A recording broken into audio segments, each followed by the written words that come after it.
Good evening. Tonight, we dive into one of the most remarkable and dramatic moments in royal history. Imagine this: Princess Anne, just 4 months after her dazzling wedding, became the target of a terrifying attempted kidnapping. Yes, you heard that right, shots were fired at Princess Anne and Captain Phillips. At least 5 shots shattered the windows of their car, shaking the nation to its core. It was March 1974, and the royal couple was returning from a charity event when suddenly, chaos. The royal car was forced to stop by none other than Ian Ball, a would-be kidnapper. The mall in London was closed off in panic as a gunman fired several shots right through the windscreen. Protection officer Jim Beaton heroically stepped up to confront him. But, brace yourselves, he was shot in the shoulder. Jim tried to fire back, but to his horror, his gun jammed. With quick thinking, Jim managed to jump into the car, but there was Ian Ball aiming his gun at Princess Anne. What would you do in that moment? Jim raised his hand to protect the princess, and bang, the gun went off, sending a bullet through the car window and into Jim's body. The driver and the princess's bodyguard were both injured, and then a policeman on duty rushed to the scene. He, too, was shot at point-blank range. It was like something straight out of an action movie, but this was real life. Now, here's where Princess Anne truly shines. In the midst of this nightmare, she calmly tried to talk the gunman down, refusing to leave the car. Can you believe that? Talk about bravery. She later told a friend how annoyed she was that the gunman had torn her dress, a brand new dress, no less. Despite the chaos, Anne kept her cool, and that probably saved her life. Before Ian Ball was overpowered, 4 people were wounded, and each of them was later honored with medals from the Queen herself. Princess Anne's courage made headlines, but just a few years later, in 1981, she became a mother to baby Zara. Both Peter and Zara grew up away from the spotlight, thanks to Anne's decision to raise them as ordinary citizens. They had no royal titles, but that didn't stop them from excelling in life.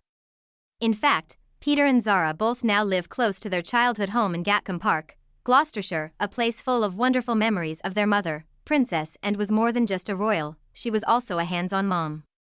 Imagine growing up with a princess who not only attends glittering events but also takes you out to help with farm work. That's right, and spent time helping her kids with lambing and chores on the farm. But if there's one thing she did pass on, it was her love of horses. Both Peter and Zara were raised with horses as part of their daily lives, and their father, Mark Phillips, was a gold medalist equestrian. The family's love for horses ran deep. For Anne and her children, horses were both work and play. They grew up in stables, with horses at the center of their lives. And let's not forget that Anne herself was a trailblazer in the equestrian world. In 1971, she won gold at the European Eventing Championships, an incredible achievement for any athlete, but even more so for a royal. Unfortunately, Anne's marriage to Mark Phillips didn't last, and after 19 years, they divorced. But life had more in store for her. In 1992, she married Naval Commander Tim Lawrence, who turned out to be the perfect partner for the hardworking princess. Together, they've spent almost 30 years building a strong and supportive partnership, one that thrives on their shared love for history and duty. They even enjoy their yearly tradition of attending the Trafalgar Dinner, an event full of naval history, laughter, and more. Both Tim and Anne are map and chart people, as they like to call themselves. They love to know exactly where they are and where they're headed. It's this practical approach to life that has made them such a powerful couple. But one thing that people might not talk about enough is how much Anne resembles her mother, the Queen. Both women share a sharp sense of humor and a love for sports. For Anne, it's all about Scottish rugby. She's a passionate fan, even if her team doesn't always win. And though Tim doesn't share her love of horses, he's always by her side, supporting her endeavors. At Gatcombe Park, the family's love of horses takes center stage every year during the Festival of British Eventing. For Anne, horses aren't just a hobby, they're part of her DNA. Jane Holderness Rodham, a former Olympic gold medalist and close friend, remembers riding with and as children. Even back then, Anne had a presence about her. She wasn't one to push herself forward, but you always knew she was there, commanding attention. When Anne competed with her beloved horse, Doublet, the two formed an unforgettable partnership.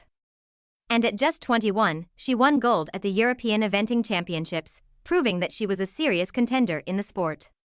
Being part of the royal family didn't give her an edge, she earned every accolade through hard work and dedication. Her love for sports didn't stop with her. and passed that passion on to her daughter, Zara, who followed in her mother's footsteps, winning gold with the British eventing team and even taking home a silver medal at the London Olympics in 2012. And who presented Zara with her medal?